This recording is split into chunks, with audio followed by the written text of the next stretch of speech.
Hey guys, Stealth here, and welcome back to War of the Chosen. Jesus, this is not working. I've recorded a bunch of videos already today, so this is going to make my voice a little rough tonight. Oh well. Does it happen a lot when crashing, or when running mods? Crashes? Potentially. I'm running some voice mods, I think about 40 voice mods. Those usually play well with each other, but game-changing mods, which I have a few of, they tend to not always play nice with the other ones. So that can cause a crash, when one mod wants to pull the game in one direction and the other mod wants to pull it in the other direction. Right, episode 1, take 3. Hey guys, Stealth here, and welcome to XCOM 2 War of the Chosen. It's time to start off a new playthrough, and we have a lot of mods. There is a link down below in the description that has a collection of all the mods that I currently have installed. And there's another link in the description that allows you to add your, or rather submit your character. And that way it might make it into this playthrough. Keep in mind, the later you submit your character and the longer I have been playing already, the greater the chance that your character will not arrive. It's a bit of a luck of the draw, this character pool thing. Anyway, new game. I'm not going to go with the not created equally, because I already have another mod that does that.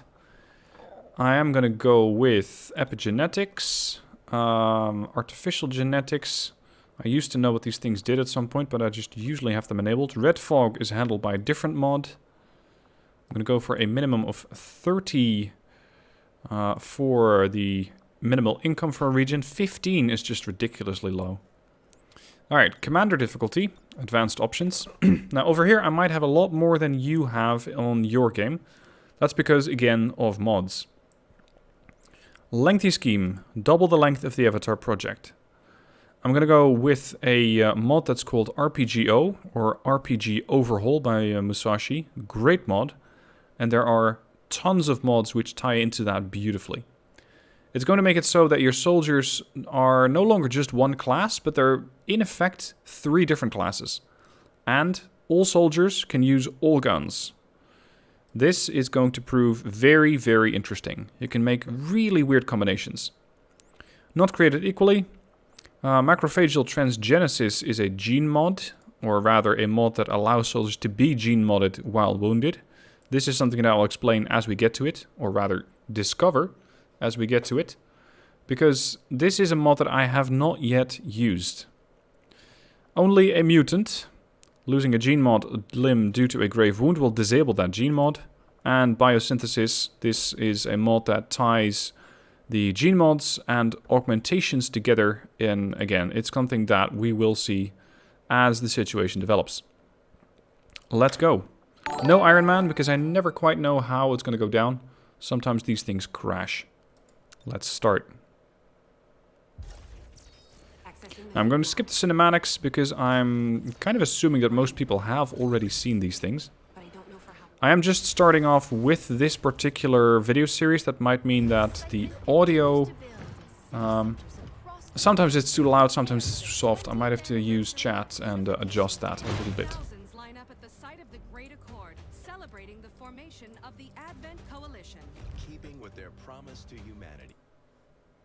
Okay. We're going to start with a team of 4. 3 of which are going to be from the character pool. 1 of which is going to be one of the section, what are they called? Faction heroes. It could be a Reaper. It could be a Templar. Or it could be a Skirmisher. We shall see. No captions? No. I forgot to turn that on.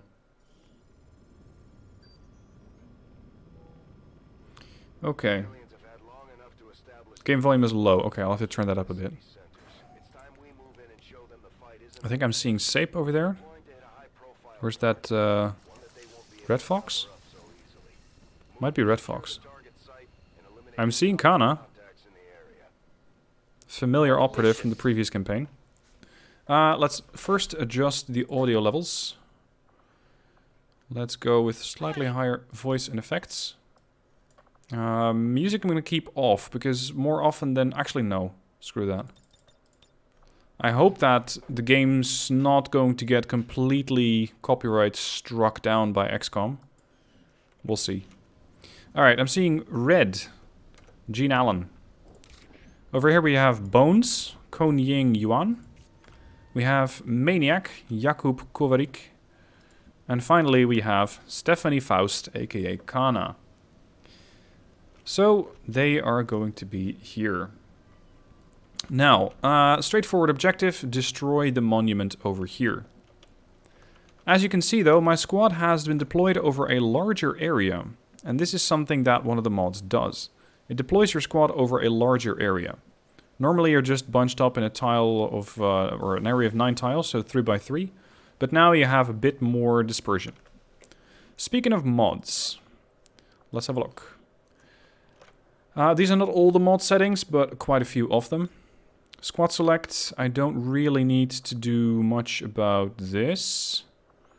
Gotcha again. This one tells me when I'm going to be flanking and when I'm not going to be flanking. It's really not something that you usually need to adjust. Unrestricted customization, I'm going to keep that on. Yes, World War Lost. The Lost are part of War of the Chosen. They're basically zombies. And World War Lost enables the Lost, the zombies, to be changed. So we're going to have Lost Children. And no, I'm not talking about Lost and Found, but you know, like actual zombies. Halloween, Law Enforcement, Resistance, Clown, Military, Sports, Healthcare Lost. I guess the healthcare came too late. Government Lost, Generic Lost, and TLE, the Legacy expansion. Okay. RPGO, general settings. I don't think I need to do anything about these settings. These look good. We got the RPGO second wave. Specialization roulette. This is the one that I have on. I'm going to keep these as is. Yeah,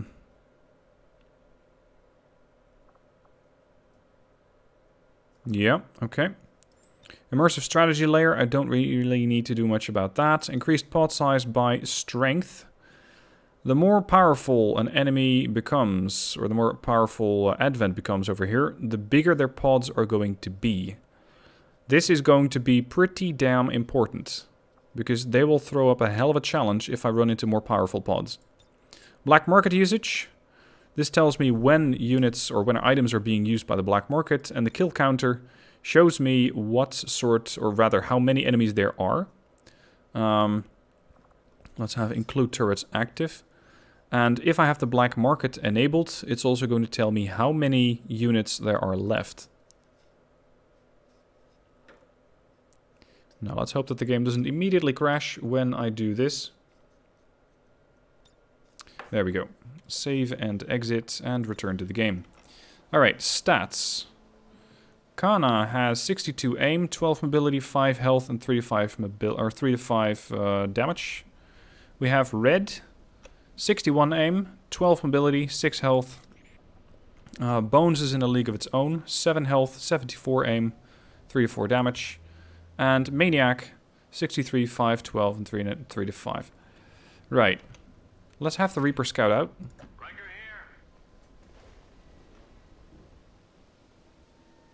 Already a couple of troopers.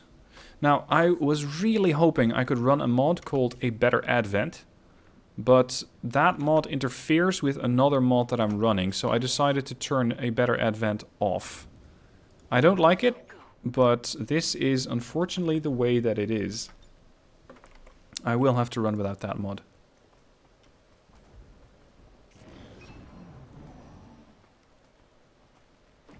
They are all coming down. That's very, very kind of them. Now, these troopers do have different health values, as you can see. We got the guys with 5 hit points and 4. One of them has a 54 aim. This guy has a 75 aim. So, Advent troops are not exactly created equally, as the name indicates. I could just toss a frag grenade on them, because I know that these guys are not actually carrying any loot. If they are, you're going to see a sort of hand icon over there, right next to their health bar. And since I generally do not trust my rookies, with anything other than throwing grenades or doing very, very basic labor. I'm going to have these guys on grenade duty, one on Overwatch, or sorry, 2 on Overwatch, 1 on grenade duty. It won't kill them just yet, but it's going to be a start.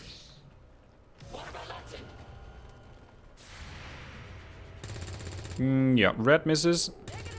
And Kana, as always, for those of you who have watched the previous campaign, she gets the kill. This is a little tricky, but I'm gonna have to take the shot anyway. Oh! Really? Well, that sucks.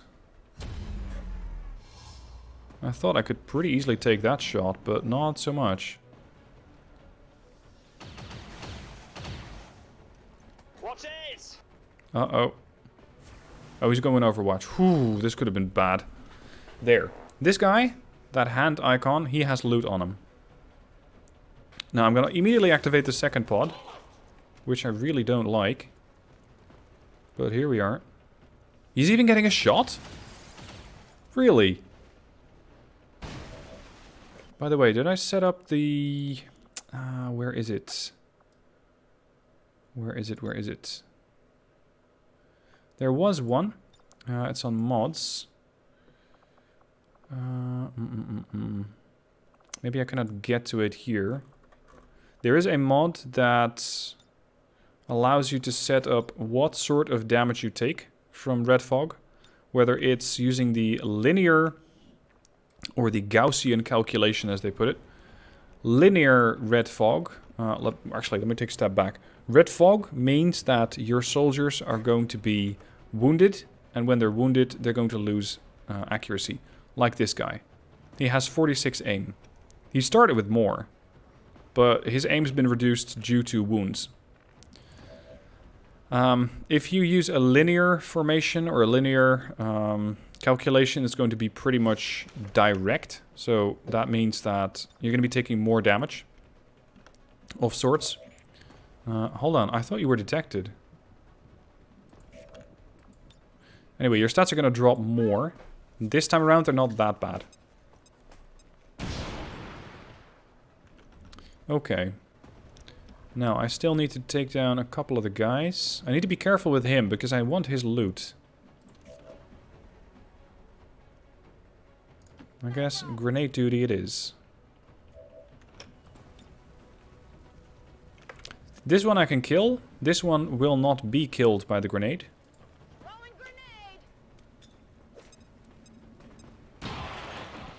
That one's down. This one's flanked. But the problem is I cannot really get anywhere where I have cover. I could move here, but that's a pretty terrible spot. Let's move to here. I don't think it'll work. That's a James May voice pack right there, for anyone wondering.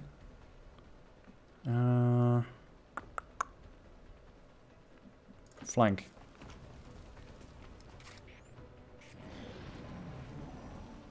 Uh-oh.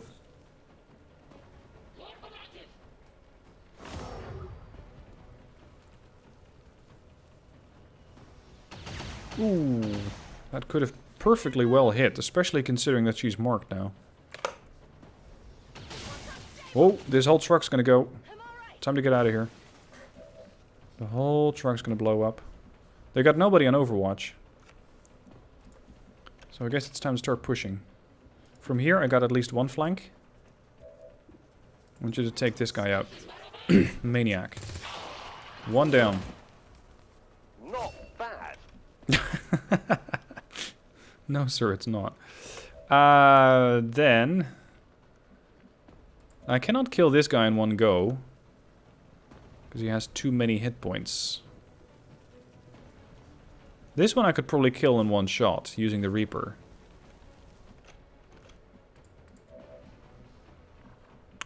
And Kana needs to move. But the big question is to where?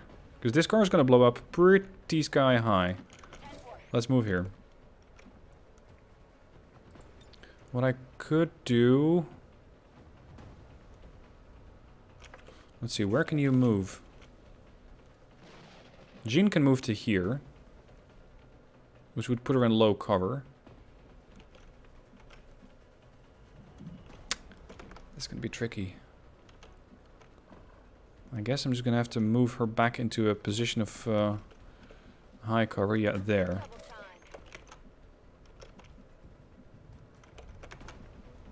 I want the Reaper all the way over there so I can completely flank them.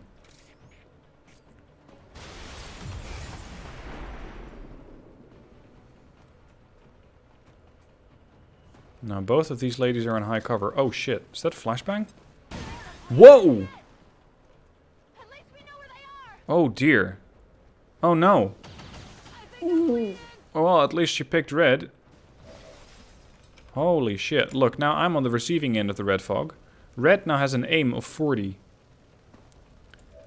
And Kana has an aim of 50.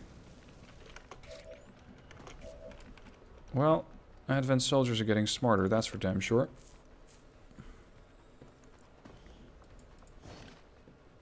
This would have a sporting, fighting chance of doing something good.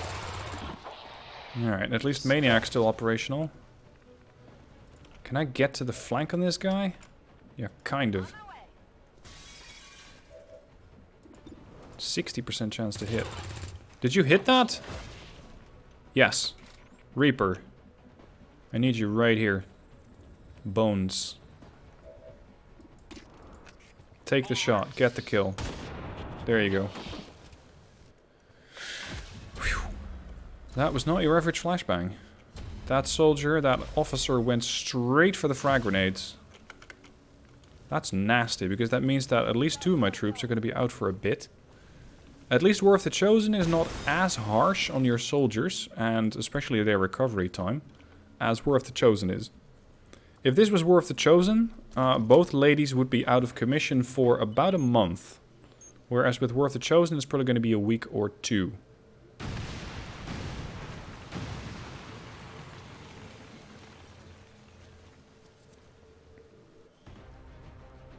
Excellent rating. Right. Yeah, Long War. In Long War, they would have been out of commission. In War of the Chosen, it's not going to be that bad. And despite the destruction left in their wake, XCOM refuses to let go of the ways of the old world. They will continue their wanton and reckless crimes until the entire world... To everybody just tuning into the stream, welcome. I hope you will enjoy this XCOM series along with me. Okay, now, promotion time. The promotions work in a very different way from normal. Because normally, you're going to have a, let's say a soldier class. That's not exactly what's happening with the RPGO Overhaul, or RPG Overhaul. Because what this does is that it randomly assigns several different classes to each soldier. For example, Kana over here, she's a skirmisher. This soldier knows everything there is to know about guns and uses them to deadly effect, but it doesn't always pay close attention to their own safety. 20% damage and 10% aim when using ranged weaponry, so I couldn't use her as a melee specialist, but suffer a penalty of 15 defense. That kind of does come into play with the whole let's keep her at range sniper mode. She also is a Rook. Now this is an important class, because I believe that this is one of the special classes that's supposed to go on operations with just a few of them. And then she has Bulletmeister. Sorry, Agony Bulletmeister. She has Iron Will, so she gets more willpower. Maniac. He's an architect. At the forefront of pre-alien weapon industry, gains 1. That is with non-ballistic weapons.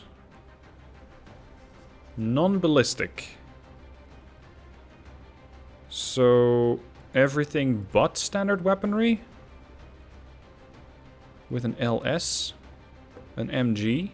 This could be mag weapons, coil guns, or beam weapons.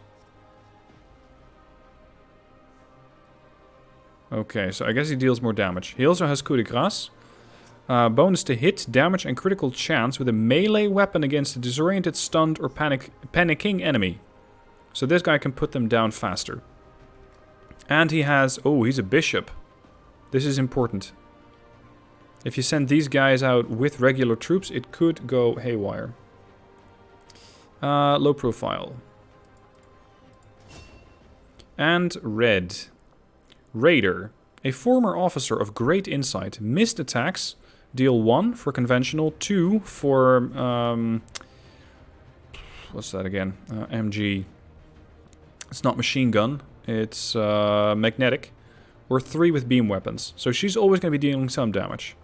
She has a short temper. Well, she is Irish after all.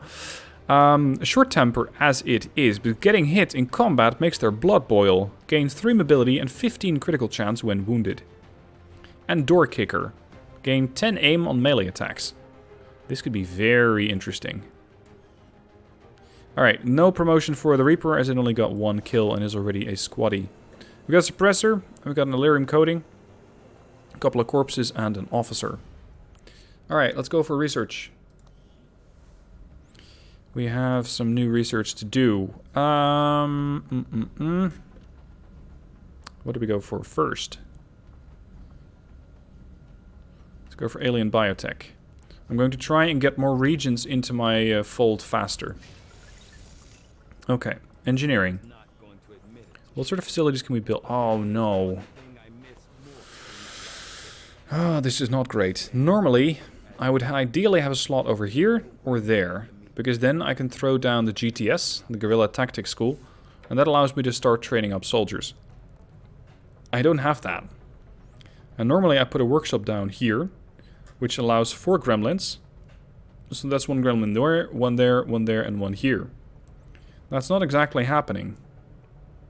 So I guess I'm going to have to put my workshop over there. But that only gives me 3 gremlins. Or I'm going to have to put my workshop over there, which is also less than ideal. For now, I can go with the resistance ring. It allows covert ops, which can be very powerful. The training center is soldier bonding. It's alright, but it's not really what I want. Ideally, I would just throw this down, but I guess I'm just going to have to go with rookies at this point. Tough. Armory. Let's meet the new guys. Blaze. Rasgriz Anderson. Now, I have a ton of customization options for these guys, so there could be very, very different looking operatives to what you normally have. Frank Potus Underwood. One of my own old characters. Barry Red Fox Evans. Look at that ghillie. The person who sent this character in requested a ghillie suit for his character, and I thought, is there even such a thing? And it turns out, yes, there is. There is a ghillie suit mod, and I love the look of this. It doesn't make him any more concealed or anything like that, it just makes him look better. And he's supposedly a sniper. Elsa, Snow Queen Solberg. I know this is one of Attis's guys. Unfortunately, he couldn't be here tonight, but I'm going to be sure he's watching this thing very, very soon. And Snow Queen, she has an interesting story. For those who know of Elsa from Frozen, this is pretty much her. Her biography. Born in 2010, Elsa was 5 years old when the aliens first attacked. This is scrolling way too fast. She and her family were on a ship cruise during the first attack. The aliens sank the ship. Her parents went down with it. Elsa and her younger sister, in Frozen that would be Anna, were put on a lifeboat just as it was sinking. They were raised by a family which adopted them. She studied cryogenics all her life, being obsessed with cold and its effects. Last year, her sister went to an Advent clinic to have a genetic disease cured, which was caused by her exposure to the meld substance during the first invasion. Thanks to her studies, she had more access to medical records than most people. This was the way she found out where her sister was taken and traced down how the curing goes, and what actually happened to her. She found footage of her sister being stuffed into a chamber full of green liquid and melted down to the bones in a matter of hours. Seeing this, and realizing her only loved one was taken away by the aliens as well, she went berserk. This is going to be very interesting. She is created by Etes. Etes in the previous campaign, the Long War II campaign, was one of the unluckiest characters I have ever seen. So I hope that Elsa is not going to be suffering the same fate. Next up, we have Jack Blazing Guns Gunsmoke. And I see that I haven't quite customized this guy properly yet. Let's go with a different look for him. Provided that it's not too weird. Yeah, I really like the look of that. That right arm, sorry, no, left arm actually needs to be adjusted. Body, arms. Left arm is military vest with jacket 2. With jacket 2. There you go. Look at that. That looks really nice. What are his legs, though? Cybernetic legs? No.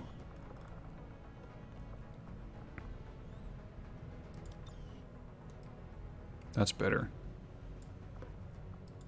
Alright. Next. Larry Enforcer Sexton. And I think... Oh! And Electra! Etes is getting lucky. This is another one of his characters. She too does not really have any different wear on her. Well, okay. What the hell? What's that arm?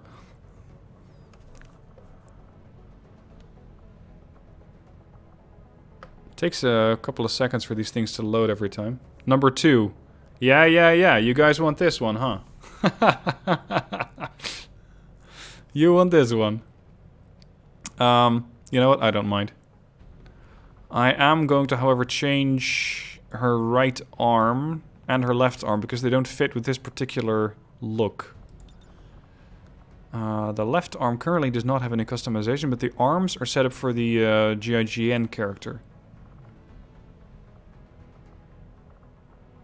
She can also have no arms. This actually fits with her body, I guess. The torso does not... Yeah, okay. Do I have arms which are specific to that? Like that. Bare arms. See, this is supposed to go with this particular character build. Right, so that would be Electra. Anybody else? Oh, the man is here himself. Holy shit, he got lucky. He has sent in, what, 6 characters, I think? And 3 of them so far have made it in. Holy shit. If I need some 40mm, do I need to ask for her permission first? Yes. Yes. Soul Tempest, welcome. Glad to see you're back on the stream. I hope you're doing well. Okay. Now, since this guy is the most unlucky person that I have met, or at least character-wise, let's make him as tanky as possible, or at least give him that look, and he can still die, of course. I think the SC torso would do that. Legs. SC legs. Arms. SC arms, GOG. That's getting a little better. I hope it's going to protect him. With him, you never know. And we're back to Maniac. Alright. Oh, yes, this is something else I wanted to address. We have soldier stats over here, and it's demanding my attention. This, if you click on it, gives you the option of boosting any stat from your soldier. Whatever you like. But it comes at the cost of skill points, SP. You also... sorry, stat points, these are SP stat points. You also have AP, ability points. The ability points can be spent on soldier abilities. There, I currently have none. Had I had some ability points, I could actually use those and make sure that I can get the abilities that I want bought on this character. Yeah, see, this is a problem. He's a bishop. There is a mod that I'm running. It's called Bishop Knight Rook, or specialized, or was it special troops, something like that. Anyway, link down below in the description for all the mods. It's a mod that adds the knight which is a soldier that goes out completely solo, completely alone.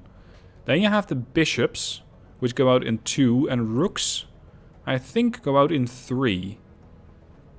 So this says your first attack each turn doesn't cost an action and bring another bishop when you deploy. So he is a bishop. I need to keep that in mind for future deployments.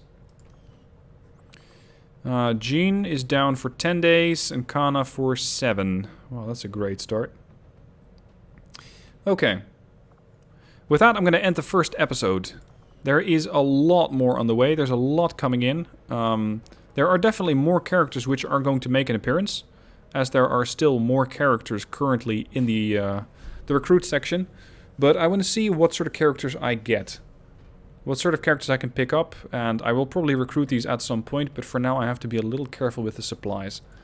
So thank you for watching the episode. I hope you enjoyed. Again, mods all down below in the description in a collection, so you can pick and choose which mods you like. They, as far as I've been testing, they do play nice together, but most of them seem to work. Anyway, that's all. Thank you for watching, and I'll see you soon for another episode.